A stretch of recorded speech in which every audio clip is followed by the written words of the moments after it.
வேலைக்கு போகணும், வாடகைக்கு வீடு வாக்கணும், கரண்ட் புல்லு கட்டணும், தண்ணி புல்லு கட்டணும், சாப்பிடணும், அச்சோ வாங்குறது வாய்க்கு மற்ற மாட்டேங்கு வகுத்துக்கு மற்ற மாட்டேங்குன்னு சொல்லுது. இடம் எப்படி சமாளிக்க என்னென்னலாம் பண்ணணும்னு கேட்டோம். கண்ணீர் மட்டும்தான் விடலை, ஆனந்த கண்ணீரை சொன்னேன். நான் ஆரம்பத்தில் நான் 1500 வாடகை கொடுத்தேன். அப்புறம் 2000, இப்போ 2500, இப்போ நான் இருக்கிறது வந்து 3500 இருக்கேன். கிராமப்புறங்களில் பார்த்தீங்கன்னா வருஷத்துக்கு ஒரு ட்ரிப்பு தான் வந்து டேக்ஸி.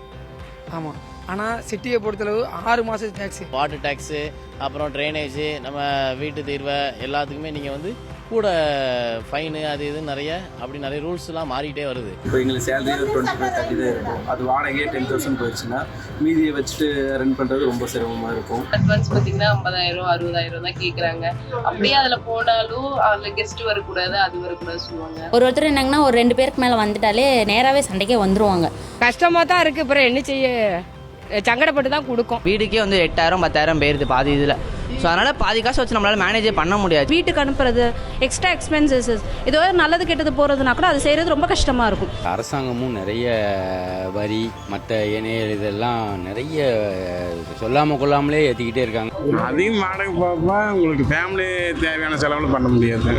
நாங்களும் வாடகை வீட்டில் தான் இருக்கோம். எங்களுக்கும் இப்போ தான் சேர்த்து வாங்கியிருக்காங்க. என்ன பண்ண முடியும், வீடு இல்லை, எங்கேயாவது ரோட்லேயே இருக்க முடியும். சின்ன ஒரு இடம் தானும் அந்த இடத்துல வந்து ஒரு ரூம் மாதிரி கட்டி அது ஒரு வாடகை வாங்குறாங்க. ஒரு சிலர் மனசாட்சி இல்லாமல் டபுளாக ஏற்றுறாங்க.